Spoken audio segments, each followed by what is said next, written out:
ഹിമകുന്ദമൃണാളാഭം ദൈത്യാനാം പരമം ഗുരും സർവശാസ്ത്രപ്രവക്താരം ഭാർഗവം പ്രണമാമ്യഹം. എല്ലാ ശാസ്ത്രങ്ങളിലും പ്രവീണനായ സമർത്ഥനായ ശുക്രനെ, ഭാർഗവനെ, ഭൃഗുപുത്രനെ ഞാൻ നമസ്കരിക്കുന്നു. നവഗ്രഹ സ്തോത്രത്തിൽ ശുക്രൻ്റെ പ്രാർത്ഥനാ ഗീതമാകുന്നു. ശുക്രൻ അസുരാചാര്യനാണ്. ശുക്രൻ സകല കലകളുടെയും ആചാര്യനാണ്. ശുക്രനെ കൊണ്ടാണ് നാം തൗരത്രികം, സംഗീതം, നൃത്തോപകരണങ്ങൾ, നൃത്തം ഇതൊക്കെ ചിന്തിക്കുക.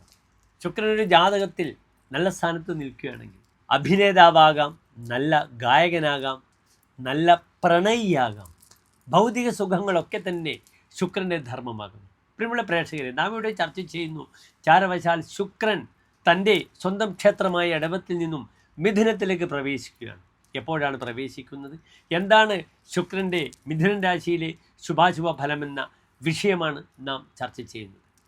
ശുക്രൻ്റെ ആശ്രയബലം മിഥുനരാശിയിൽ പറഞ്ഞിരിക്കുന്നത് വരാഹമിഹിര ആചാര്യൻ നൃപകൃത്യകരഃ അർത്ഥവാൻ കലാവിത് മിഥുനെ എന്നാണ്. നൃപകൃത്യകരഃ, നൃപസ്യ കൃത്യം കരോതി ഇത് നൃപകൃത്യകരഃ. രാജാവിൻ്റെ കർമ്മം ചെയ്യുക, വലിയ അധികാരികളുടെ, വലിയ മുതലാളിയുടെ കർമ്മങ്ങളൊക്കെ ചെയ്തു തീർക്കുക. കലാവിത്, കലയിലുള്ള ജ്ഞാനം. അർത്ഥവാൻ, ധനപരമായ അഭിവൃദ്ധി ഉണ്ടാവും. നല്ലൊരു ഫലമാണ് മിഥുനത്തിലെ ശുക്രന് പറഞ്ഞിരിക്കുന്നത്. ഇപ്പോൾ ശുക്രൻ മിഥുനത്തിൽ വന്നു, ബുധൻ ഇടവത്തിലും വന്നു. ഇവിടെ രണ്ട് ഗ്രഹങ്ങളും പരസ്പരം ക്ഷേത്രം മാറി നിൽക്കുന്നു. ഒരു പരിവർത്തന രാജയോഗമുള്ള സമയമാണ്. ശുക്രൻ കേവലം നിൽക്കുന്നത് 25 ദിവസം മാത്രമാണ് മിഥുനൻ രാശി. 2026 മെയ് 14 ശുക്രൻ മിഥുനത്തിലേക്ക് പ്രവേശിക്കുന്നത്. അവിടെ നിന്ന് 25 ദിനങ്ങൾ, ജൂൺ മാസം 10 വരെ ശുക്രൻ സർവശക്തനായി മിഥുനൻ രാശിയിലുണ്ട്. ഞാൻ പറഞ്ഞു ശുക്രനാണ് ഭൗതിക സുഖം. ഇതേ ശുക്രൻ തന്നെ വാങ്ങലും കൊടുക്കലും വ്യാപാരവും കച്ചവടവും ഒക്കെ നാം ചിന്തിക്കും. എല്ലാ പ്രിയപ്പെട്ട പ്രേക്ഷകർക്കും ഈ ശുക്രൻ്റെ ചാരവശാലുള്ള ഫലത്തെ പറ്റിയുള്ള നമ്മുടെ ഈ വീഡിയോ ഉപകാരപ്പെടട്ടെ എന്ന് പ്രാർത്ഥിക്കുന്നു.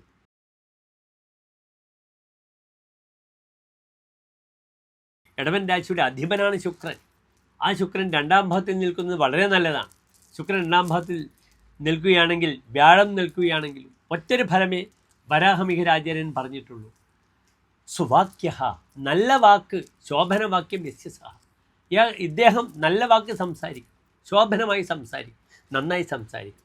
അതിനാൽ ഗായകർക്കാകാം. മിഥുനൻ രാശി ഏറെ സൈനാണ്, വായുരാശിയാണ്. നന്നായി സംസാരിക്കാം.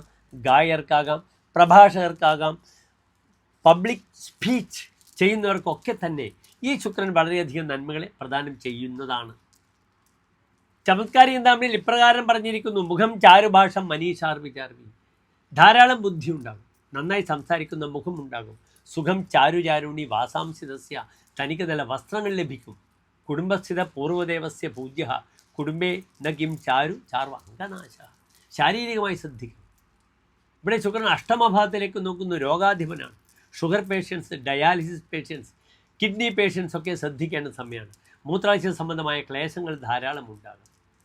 ഈ സമയത്ത് ഇതിൻ്റെ ആധിക്യം ഉണ്ടാകും. കാരണം രോഗാധിപൻ അഷ്ടമത്തിലേക്ക് നോക്കുന്നു. അതിനാൽ മേൽപ്പറഞ്ഞ മൂത്രാശയ സംബന്ധമായ, സ്ത്രീകൾ ഗൈനിക് സംബന്ധമായ, പുരുഷന്മാർ പ്രോസ്റ്റേറ്റ് സംബന്ധമായ, സ്ത്രീകൾ യൂറിനറി സംബന്ധമായ പ്രയാസങ്ങളൊക്കെ ശ്രദ്ധിക്കുക.